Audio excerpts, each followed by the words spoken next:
Altitude 30,000 feet. Approaching Soviet airspace. 20 minutes to drop off. Commencing internal depressurization.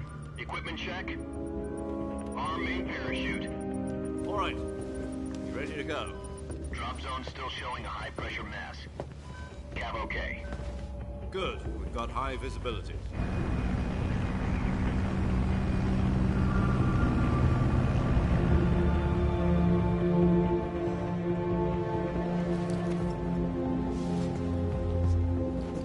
Put out that cigar. Connecting oxygen hose to interior connector. Put on your mask.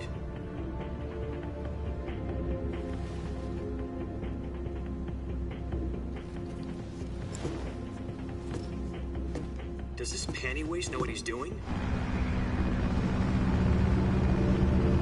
Approaching release point. 10 minutes to drop off. Hey, are you deaf? He said put out the cigar and put on your mask.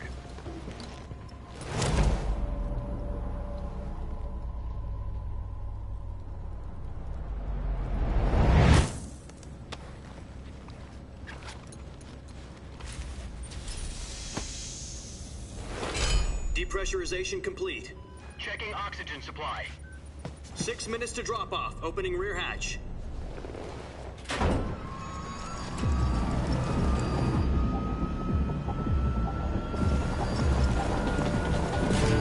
Sunrise.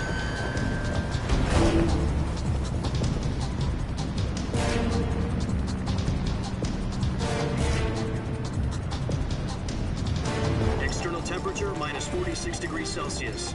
2 minutes to drop off. Stand up. You'll be falling at 130 miles per hour. Try not to get frostbite from the wind chill. 1 minute to drop off. Move to the rear. Activate the air bottle. This is one for the history books. The world's first halo jump. 10 seconds to drop off. Stand by. Status okay. All green. Prepare for drop-off. Countdown. 5, 4, 3, 2, 1. Spread your wings And fly. God be with you.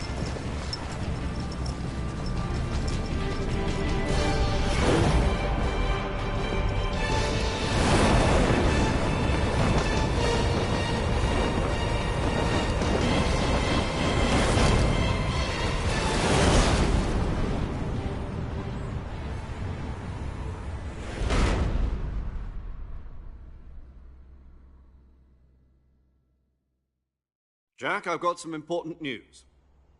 The head of the CIA has finally given us the green light for the virtuous mission. Virtual mission?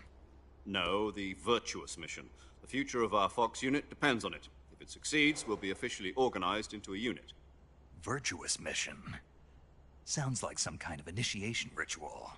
You know, don't get cocky. This isn't a training op. Right. So what exactly is this wonderful mission? Well, about 2 years ago, a certain Soviet scientist requested asylum in the West through one of our moles. His name is Nikolai Stepanovich Sokolov. He's head of the OKB 754 Design Bureau, one of the Soviets' top-secret weapon research facilities, and the East's foremost expert on weapons development. Sokolov? Isn't he that famous rocket scientist? The very same. On April the 12th, 1961, the Soviets achieved the first manned spaceflight in history. The Earth was blue, but there was no God. Well spoken. The rocket that carried Yuri Gagarin into orbit was the A-1, known as the Vostok rocket. Sokolov is said to be the man most responsible for the multi-engine cluster used in that rocket. After Gagarin's flight, Sokolov left rocket development to become the head of the newly established Design Bureau. From a lowly technician to head of a design bureau, that's quite a success story, so why do you want to defect? It seems he'd become afraid of his own creations. Afraid? Call it a crisis of conscience. And for that, he left his country and his family behind and went over the fence? Not exactly. One of his conditions was that his family was also to be taken safely to the west. We used a mole to get the family out first, and succeeded in sneaking Sokolov over the Berlin Wall shortly afterwards. I was the one who conducted the operation. The security on the eastern side was still full of holes back then. Then what? We got Sokolov over in one piece, but the whole ordeal had left him exhausted, and we checked him into a hospital in West Berlin. It took him 2 weeks and more than 600 miles to get from the research facility in the Soviet Union to Berlin. He was in no condition to say anything coherent. And it was only a week later that we had something much bigger on our hands. The Cuban Missile Crisis. October the 16th, 1962, President Kennedy received word that the Soviets were in the process of deploying intermediate-range ballistic missiles in Cuba.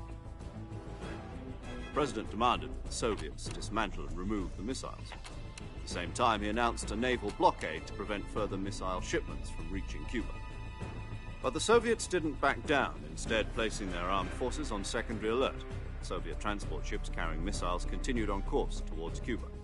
US and Soviet forces went on alert for an all-out nuclear war. Frantic negotiations were conducted through the UN's Emergency Security Council and unofficial channels to end the hair-trigger standoff. Finally, on October the 28th, the Soviet Union agreed to remove its missiles from Cuba, and so the world avoided a nuclear holocaust. But in order to get the Soviets to pull their missiles out, we had to make a deal. You mean the one where the US agreed to remove its IRBMs from Turkey? No. The Jupiter IRBMs deployed in Turkey were obsolete, and we were going to get rid of them anyway. They had no strategic value whatsoever to either the US or the Russians. The Turkey deal was a ruse, a cover story that was fed to the other intelligence agencies around the world. So what did the Russians really want? Sokolov.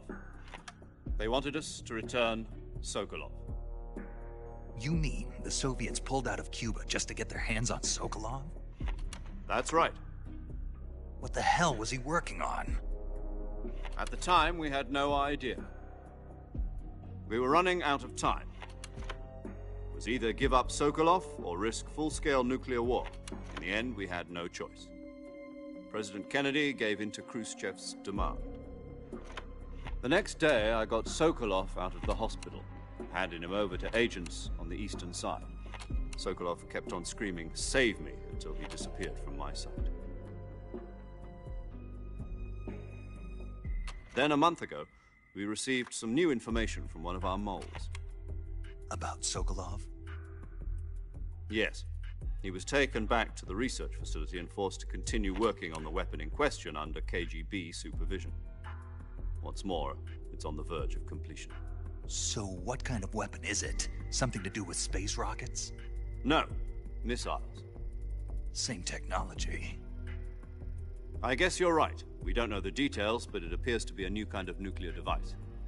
For half a year now, the Soviets have been conducting frequent nuclear tests at Semipalatinsk. Something to do with the weapon, I assume. We're talking about a secret weapon so big that Khrushchev was ready to pull out of Cuba to get it back. Is Sokolov still in the facility? No. According to our intelligence, he's in Selino-Yarsk, a place in the mountains about 3 miles to the west that's known as the Virgin Cliffs. The Virgin Cliffs. Nice name for a virtuous mission. They moved him there just recently. Why? Apparently, they're conducting a field test of the weapon, but it's our best chance to get him back. This mission would never have been possible if he was still in the research facility. This is our last chance. Sokolov must have known that too when he contacted us.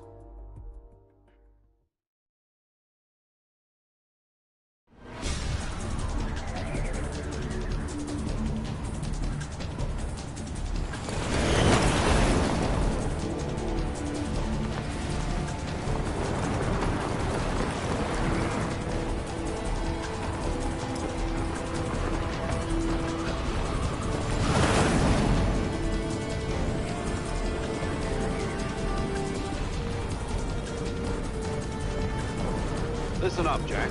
Your mission is to infiltrate Selino Yask in the Soviet mountains, ensure the safety of Sokolov, and bring him back to the West.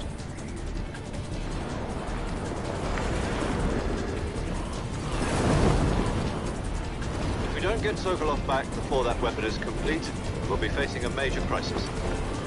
The clock is ticking.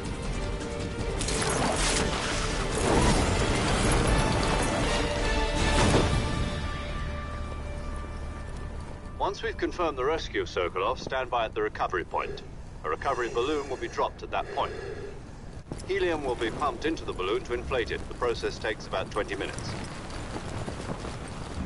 Once it's complete, the gunship's arm will latch onto the balloon and pull it up. The Fulton surface-to-air recovery system. I'm familiar with the theory. Take it easy. It's been combat-proven. Do you think Sokolov is up to it? The shock will be less than during a parachute jump, and the arm can handle up to 500 pounds. So you're planning on going over the border in a single combat Talon? She's equipped with two 6-barrel 20mm Vulcan cannons, as well as two 40mm machine guns. Sounds like she could hold her own against a battalion of tanks. Even with the fuel in the reserve tank, we're facing a 4-hour time limit. If all goes well, it shouldn't take more than a few hours. Home in time for dinner. But if anything goes wrong, you'll be eating dinner, breakfast, and all the rest of your meals in the jungle.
Do you copy?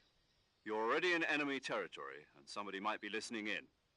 From here on out, we'll be using code names to refer to each other. Your code name for this mission will be Naked Snake. I'll be referring to you as Snake from now on. You're not to mention your real name. Snake? Oh, you don't like snakes? What do you mean? Well, you've eaten one before, haven't you? In survival training. I'm glad to hear that. I don't know if I'd ever order one in a restaurant, but... Be careful, you might not have a choice. What about you, Major? What should I call you? Let's see. I'll be Tom. Call me Major Tom. This will be a sneaking mission. You must not be seen by the enemy. You must leave no trace of your presence. Is that clear? This kind of infiltration is the Fox unit's speciality. In other words, weapons and equipment are procured on site. That goes for food as well. You're completely naked, just as your name implies. Great. Now I see why you asked me if I like snakes. I suppose calling me Snake was your idea of a joke, too. No. There's a good reason for that. I'll tell you later when the time is right. Gotcha. Getting back to the subject, how exactly am I supposed to feed myself? You've been issued a knife and a tranquilizer gun. Use them to hunt for food. You'll also find some medical supplies in your backpack. Yeah, about the backpack. I lost it in a tree on the way down. I see. Well, you'd better go back and get it then. You know where it is? No problem. I can see it from here. It's stuck on a branch. To climb a tree, stand in front of a tree that's covered in ivy and press the action button. I'll be monitoring your progress over the radio. We can't risk violating Soviet airspace, but I'll be in the gunship. My frequency is 140.85. I'll give you a call if I need to talk to you.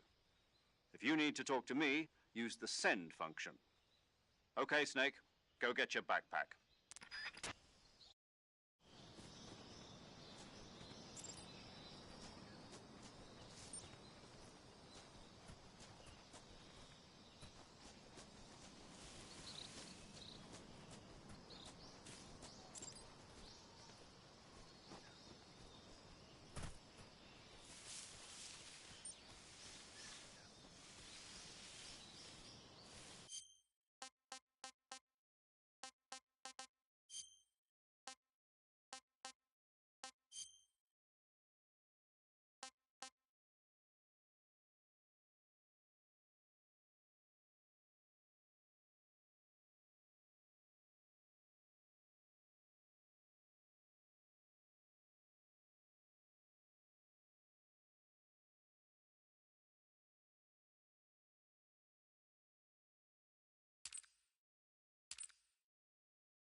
I see you've retrieved your backpack, Snake.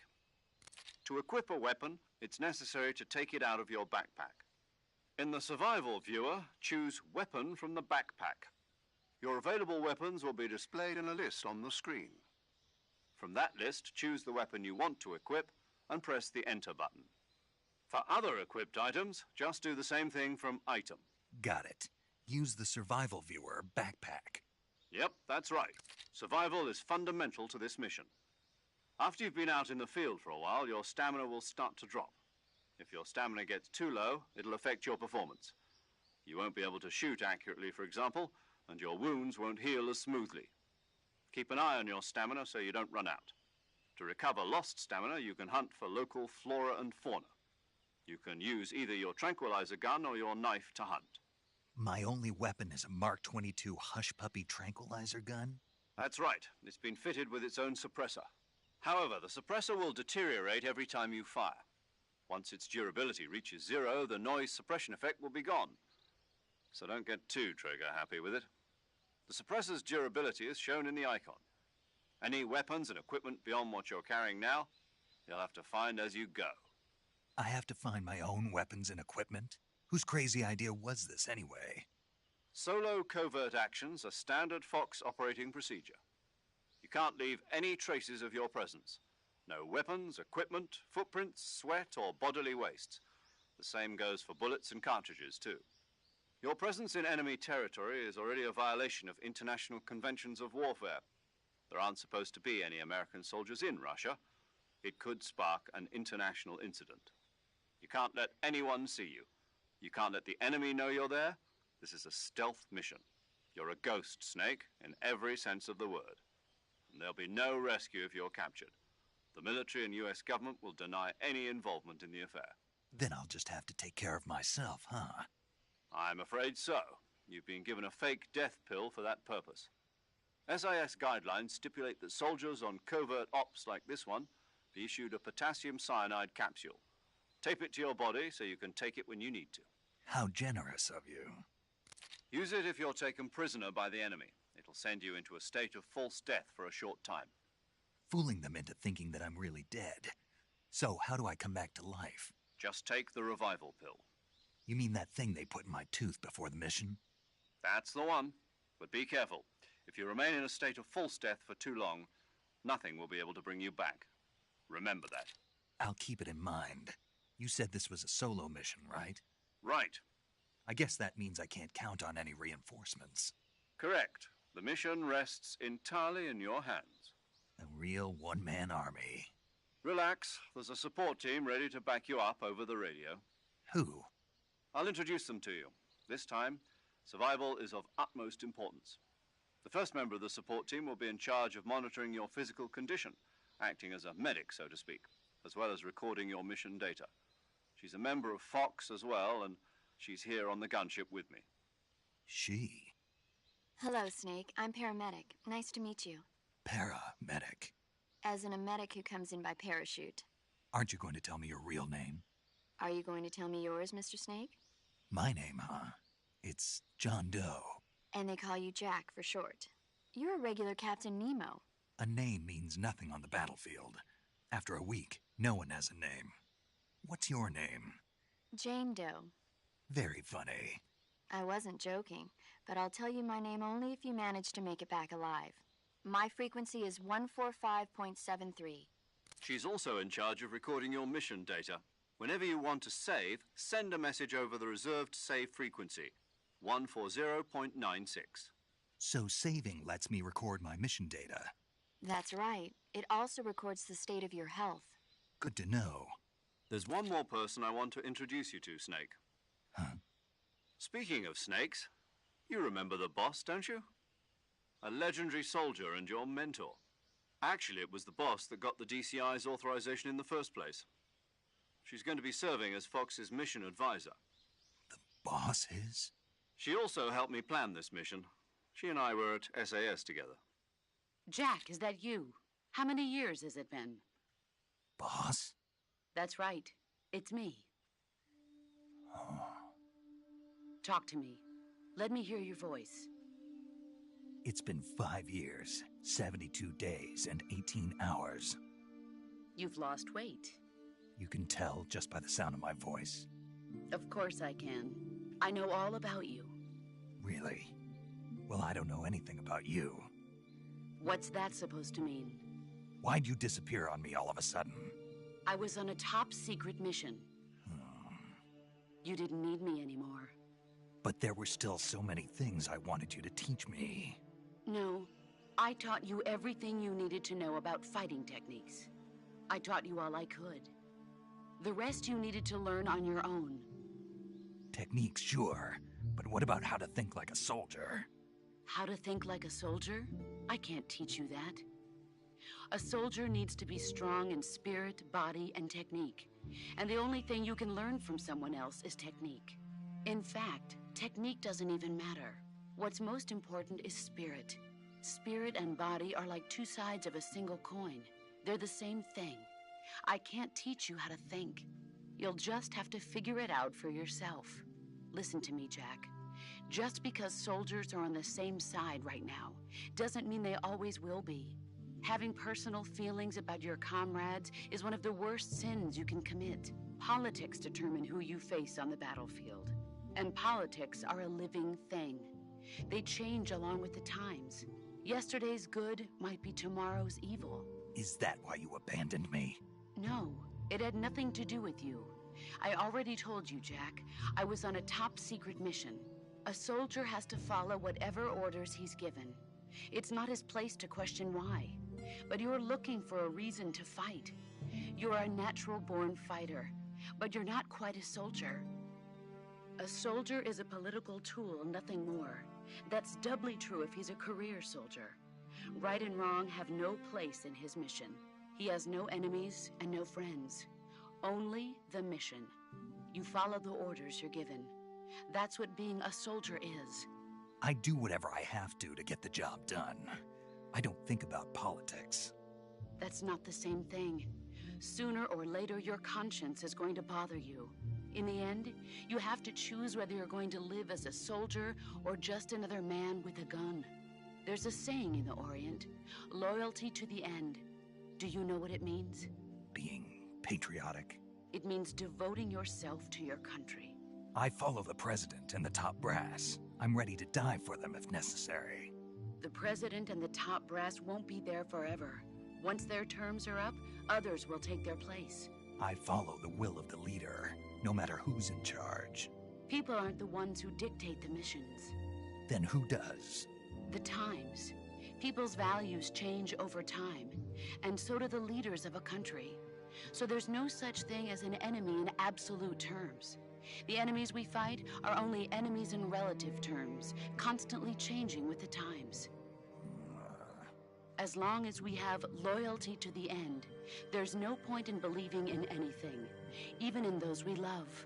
And that's the way a soldier's supposed to think? The only thing we can believe in with absolute certainty is the mission, Jack. All right, but do me a favor. What is it? Call me Snake. Snake? Oh, right. Your codename is Snake. It suits you well. That's right. The legendary unit that the boss put together during World War II was a snake. The Cobra unit, a group of heroes that brought the war to an end and saved the world. As long as you've got a legendary hero backing you up, you'll be fine. Isn't that right, Snake? Yeah, I can't think of anyone else I'd rather have with me. Oh, and one more thing, boss. Yes? It's good to hear your voice again. Same here. After all, who knows if either of us will make it out alive? Snake, you are always best at urban warfare and infiltrating buildings. But this is the jungle. Survival is going to be key. Those CQC techniques I taught you are sure to come in handy. CQC? Close quarters combat, huh? I've been in the Green Berets for the past few years. I'm probably pretty rusty. Not to worry. I'll be here to help you remember. After all, this is your first actual survival mission. I'll be supporting you over the radio. Where are you, boss? Next to the Major? The boss is communicating with us by radio from aboard a Permit-class submarine in the Arctic Ocean. My frequency is 141.80. Call me if you need my advice on battle techniques. Gotcha. Your mission is to retrieve Dr. Sokolov. Dr. Sokolov is being held in an abandoned factory located to the north of your current position. Avoid heavy combat and don't let anyone see you. Don't forget that this is a stealth mission. Snake, try to remember some of the basics of CQC.